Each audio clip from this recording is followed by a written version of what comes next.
ইনকিলাব মঞ্চের মুখপাত্র শরীফ ওসমান হাদির জানাজা আজ জাতীয় সংসদের দক্ষিণ প্লাজায় দুপুর 2টায় জানাজার জন্য এরই মধ্যে সব প্রস্তুতি সম্পন্ন হয়েছে। জানাজায় বিপুল সংখ্যক লোক সমাগম হবে বলে ধারণা করা হচ্ছে। প্রয়াত এই জুলাই যোদ্ধার মরদেহ ঢাকা বিশ্ববিদ্যালয়ে জাতীয় কবি কাজী নজরুল ইসলামের সমাধির পাশেই দাফন করা হবে। শুক্রবার রাতে অনুষ্ঠিত ঢাকা বিশ্ববিদ্যালয় সিন্ডিকেটের জরুরি অনলাইন বৈঠকে এই সিদ্ধান্ত নেওয়া হয়। ময়নাতদন্তের জন্য কিছুক্ষণ আগে ইনকিলাব মঞ্চের মুখপাত্র শরীফ ওসমান হাদির মরদেহ শহীদ সোহরাওয়ার্দী মেডিকেল কলেজ হাসপাতালের মর্গে নেওয়া হয়েছে। দর্শক, এই বিষয়ে জানাতে রাজধানীর মানিক মিয়া অ্যাভিনিউ থেকে যুক্ত আছেন সহকর্মী জহিরুল মোহসান। কথা বলবো তার সাথে। মোহসান, জানাজার প্রস্তুতির বিষয়ে জানান আমাদের।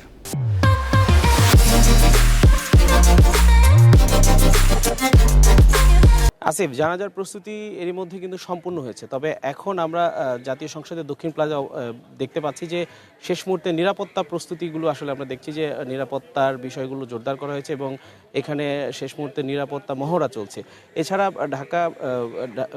ঢাকার যেই মানিক মিয়া এভিনিউ, এখানে কিন্তু আসলে ব্যাপক জনসমাগমের আসলে আশা করা হচ্ছে যে এখানে অনেক মানুষ উপস্থিত হবেন ওসমান হাদির জানাজাকে ঘিরে। তাই এখানে আমরা দেখেছি প্রায় 1000 আনসার সদস্য রয়েছে, তারা এই নিরাপত্তার দায়িত্বে এখানে রয়েছেন এবং এছাড়া পুলিশ, র্যাব, অন্যান্য আইন শৃঙ্খলা রক্ষাকারী বাহিনীর সদস্যরা এখানে আসলে অবস্থান করছে। আমরা দেখছি এখন জাতীয় সংসদের দক্ষিণ প্লাজায় এখানে নিরাপত্তা মহড়া চলছে।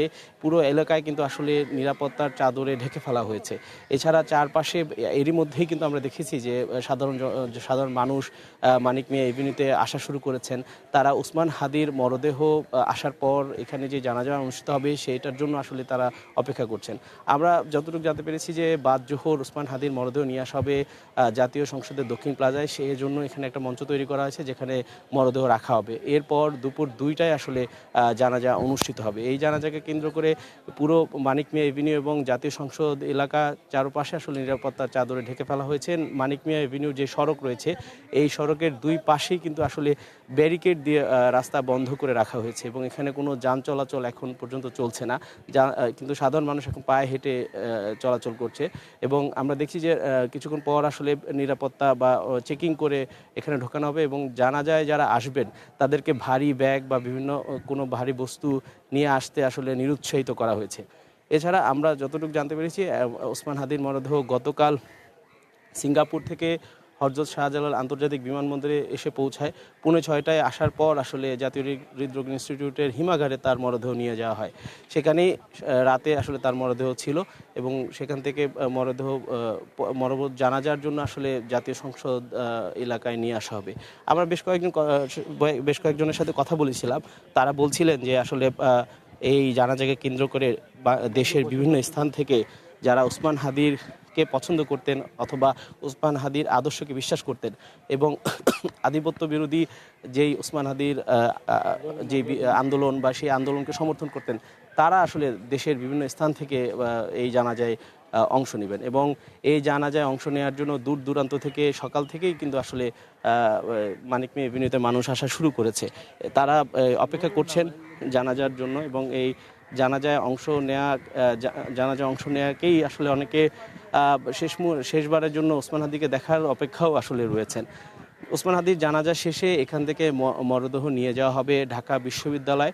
এই ঢাকা বিশ্ববিদ্যালয়ে ওসমান হাদির সেখানেই পড়াশোনা করেছিলেন এবং সেই প্রিয় ক্যাম্পাসে আসলে ওসমান হাদির প্রিয় ক্যাম্পাসে তার মরদেহ নিয়ে যাওয়া হবে। এরপর জাতীয় কবি কাজী নজরুল ইসলামের পাশে তাকে আসলে সমাহিত করা হবে।